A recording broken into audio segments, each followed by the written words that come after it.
دیکھیے اب یہاں ایک اختلاف ہے۔ ائمہ ثلاثہ جیسا کہ میں نے ذکر کیا، امام احمد، امام مالک اور امام شافعی، یہ تینوں اسی بات کے قائل ہیں کہ 7 مرتبہ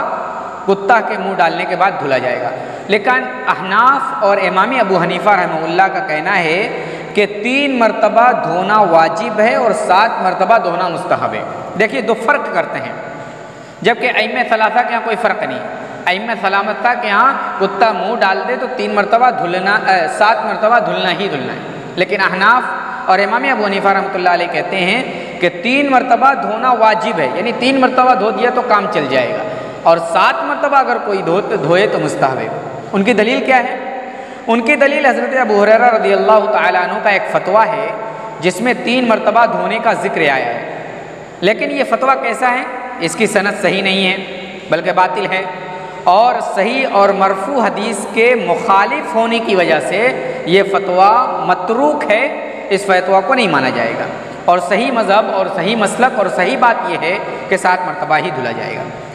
3 مرتبہ دھونے والی حدیث اس طرح ہے، قال البیہقی فی کتاب المعرفہ حدیث عبد الملک ابن ابی سلیمان عن عطاء عن ابی ہریرہ فی غسل الاناء من علوغ القلب 3 مرات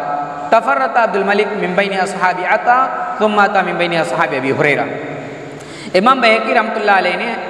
یہ 3 مرتبہ دھلنے والی حدیث کو نقل کیا ہے، لیکن اس حدیث پر امام البانی رحمۃ اللہ علیہ کا تبصرہ یہ ہے کہ چونکہ اس حدیث کو روایت کرنے والا ایک راوی عبد الملک بن ابی سلیمان ہے، یہ عبد الملک بن ابی سلیمان عطا سے روایت کر رہا ہے، اور عطا روایت کر رہے ہیں ابو ہریرہ رضی اللہ تعالیٰ عنہ سے، تو ابو ہریرہ سے عطا روایت کرنے والے اکیلے صحابی ہیں، جبکہ عطا کے اور ساتھی جو ابو ہریرہ سے روایت کرتے ہیں وہ 7 مرتبہ والی حدیث روایت کرتے ہیں۔ اور پھر ایک بات اور کہ عطا سے عبد الملک جو روایت کر رہے ہیں یہ اکیلے راوی ہیں، جبکہ عبد الملک سے کے جو دوسرے ساتھی ہیں وہ 7 مرتبہ دھلنے والی حدیث کو روایت کرتے ہیں۔ تو جو ثقہ راوی عبد الملک عطا کے امام عطا کے ساتھیوں میں جو ثقہ راوی ہیں وہ ابو ہریرہ رضی اللہ تعالیٰ عنہ